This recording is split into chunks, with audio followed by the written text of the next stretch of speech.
سوال یہ ہے کہ حدیث کا مفہوم ہے کہ آپ صلی اللہ علیہ وسلم نے فرمایا فرقے میں نہ بٹو، تو یہ ہمارے چاروں اماموں نے الگ الگ فرقے کیوں بنا لیے؟ آج کل لفاظی بہت ہے مارکیٹ میں، قرآن کی آیتوں کو غلط فٹ کرنا، جو آیت جدھر کی نہیں تھی اس کو اٹھا کے کہیں اور لگا دی۔ ایک صاحب مجھے کہنے لگے قرآن مجید میں اللہ تعالیٰ کا ارشاد ہے وَاعْتَصِمُوا بِحَبْلِ اللَّهِ جَمِيعًا وَلَا تَفَرَّقُوا، قرآن کہہ رہا ہے اللہ کی رسی کو مضبوطی سے تھام لو اور فرقوں میں نہ بٹو۔ تو آپ نے تو 4 فرقے بنا لیے، حنفی، مالکی، شافعی، حنبلی، اور اس کی ذیلی شاخیں بھی آج کل نکل آئی ہیں۔ تو میں نے کہا کہ اس آیت کا شان نزول ہی دیکھ لیتے تو اس آیت یہ آپ کے خلاف ہے، یہ ہمارے خلاف نہیں ہے۔ 2 قبیلے تھے صحابہ کے، مسلمانوں کے، جن میں جنگ قبائلی بنیادوں پہ چھڑنے والی تھی، لسانیت کی، قبیلے کی بیس پہ۔ اللہ نے ان سے کہا کہ اللہ کی رسی کو مضبوطی سے تھام لو، آپس میں لڑو مت۔ یہاں تفرقو کا مطلب فرقہ پرستی نہیں ہے، آپس میں بٹو نہیں، یعنی ایسا بٹنا جس سے لڑائی پیدا ہو رہی ہو۔ یہ کوئی اختلافی مسائل کی جنگ نہیں ہو رہی تھی ان 2 قبیلوں میں، یہ قبائلی جنگ تھی کہ ہم اوس تم خزرج، ہمارا قبیلہ ایسا تمہارا ایسا۔ تو اللہ نے کہا اللہ کی رسی کو مضبوطی سے تھامو۔ قرآن کیا کہہ رہا ہے؟ انما المؤمنون اخوہ، مومن سب آپس میں بھائی ہیں، ایک کلمے کا رشتہ ہے تو تمہیں جوڑ رہا ہے۔ تو پھر قومیت، پٹھان، پنجابی، مہاجر، قبیلہ، اس بیس پہ لڑائی مت کرو، لڑنے سے منع کیا جا رہا ہے۔ اور میں نے کہا جب سے آپ نے 5واں فرقہ نکالا ہے یہ لڑائی کم نہیں ہوئی ہے بلکہ بولو بھائی بڑی ہے۔ تو اللہ تو کہہ رہے ہیں کلمے کا رشتے کی وجہ سے آپس میں، حنفی بھی کلمہ پڑھتا ہے، شافعی بھی اسی کلمے کو پڑھتا ہے جس کو حنفی پڑھتے ہیں، مالکی بھی وہی کلمہ پڑھتا ہے، وہی اللہ رسول کو، وہی قرآن و سنت کو مانتا ہے، تو آپس میں لڑو مت۔ تو میں نے کہا اگر یہ حنفی شافعی آپس میں لڑ رہے ہیں تو یہ آیت کی مخالفت کر رہے ہیں، لڑ نہیں رہے تو قرآن و سنت کی تشریح میں اگر اختلاف یہ اس آیت کے میں داخل ہے تو یہ تو سب سے پہلے صحابہ نے کیا ہے۔ یہ سارے اختلافات تو ہمیں صحابہ میں ملتے ہیں، ایک صحابی ایک حدیث کی تشریح یہ کر رہے ہیں، دوسرے اس حدیث کی تشریح کچھ اور کر رہے ہیں، مگر لڑ نہیں رہے۔ کیا ہو گیا بھائی صحابہ میں امام کے پیچھے فاتحہ پڑھنے والے بھی، امام کے پیچھے فاتحہ کو ناجائز کہنے والے بھی، مگر پھڈا انہوں نے نہیں کیا، اور ایسا کام بھی نہیں کیا جس سے پھڈا پیدا ہو۔ کیا مطلب؟ عبداللہ بن مسعود رفع الیدین کے قائل نہیں تھے، مگر ان نے کوئی ایسا بیان نہیں داغا جس سے رفع الیدین والوں کے جذبات مجروح ہوتے ہوں اور وہ لڑائی پہ آ گئے ہوں یا وہ کمنٹس میں گالیاں لکھ کے دے رہے ہوں۔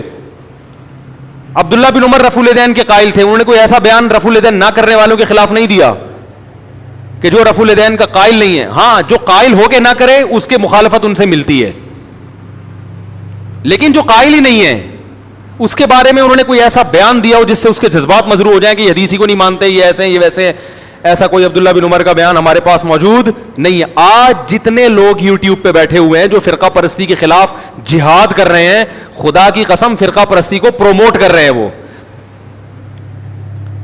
نہیں آ رہی بات، کیونکہ حنفی، شافعی، مالکی، حنبلی تو جب سے یہ ائمہ دنیا میں آئے ہیں انہوں نے ریسرچ کی ہے، اور ان کی ریسرچ کو کتابوں کی شکل میں مدون کیا گیا ہے، تو ان کی ریسرچ کو فالو کرنے والے کو اسی امام کی طرف منسوب کیا جاتا رہا ہے۔ یہ کام تو صدیوں سے ہو رہا ہے، لیکن امت لڑی نہیں ہے، لڑ پہلی دفعہ رہی ہے۔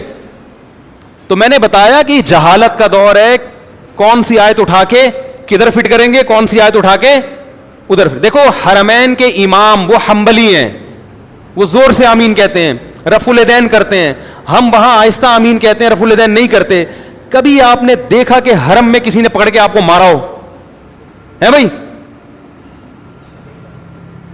چترول لگایا ہو کہ تو حدیث کو نہیں مانتا، تو یہ کرتا ہے، تو وہ، اور یہ صدیوں سے ہو رہا ہے۔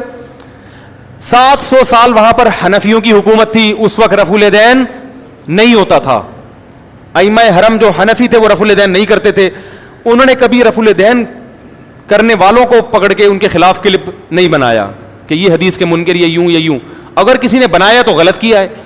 تو اختلاف اور فرقواریت کو ختم کرنے کا یہ جو طریقہ آج کل مارکیٹ میں چل رہا ہے نا کہ سب کو غلط کہو اور یہ ثابت کرو کہ میں صحیح ہوں، یہ طریقہ قرآن و سنت کے خلاف ہے. آپ کو وہی جیسے میرا پورا بھی بیان ہوا نا کہ آپ کو ایک باؤنڈری کھینچنی پڑے گی کہ کس حد تک آپ جا سکتے ہیں, کس حد تک نہیں جا سکتے.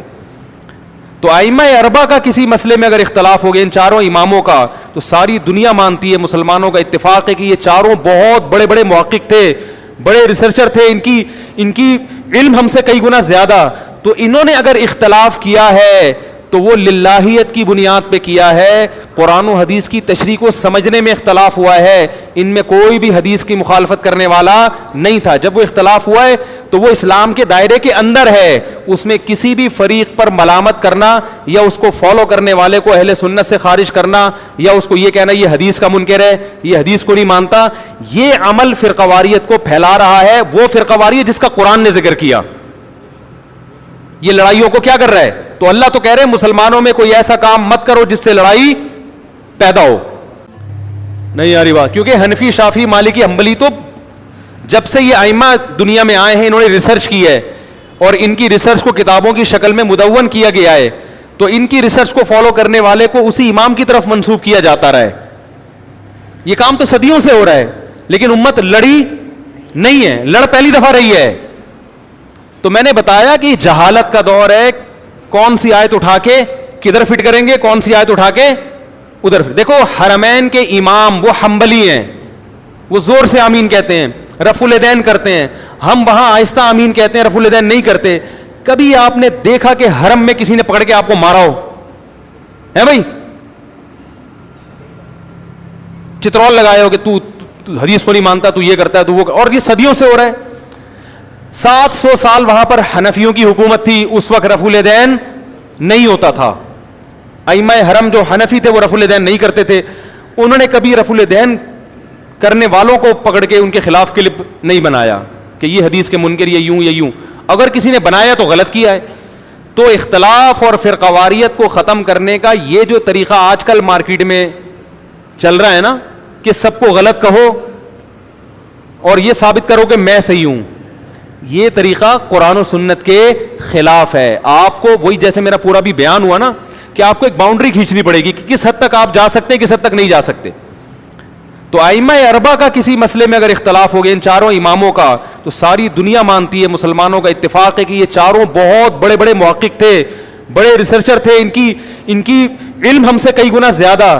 تو انہوں نے اگر اختلاف کیا ہے تو وہ للہیت کی بنیاد پہ کیا ہے, قرآن و حدیث کی تشریح کو سمجھنے میں اختلاف ہوا ہے. ان میں کوئی بھی حدیث کی مخالفت کرنے والا نہیں تھا. جب وہ اختلاف ہوا ہے تو وہ اسلام کے دائرے کے اندر ہے, اس میں کسی بھی فریق پر ملامت کرنا یا اس کو فالو کرنے والے کو اہل سنت سے خارج کرنا یا اس کو یہ کہنا یہ حدیث کا منکر ہے, یہ حدیث کو نہیں مانتا, یہ عمل فرقواریت کو پھیلا رہا ہے. وہ فرقواریت جس کا قرآن نے ذکر کیا, یہ لڑائیوں کو کیا کر رہا ہے. تو اللہ تو کہہ رہے ہیں مسلمانوں میں کوئی ایسا کام مت کرو جس سے لڑائی پیدا ہو.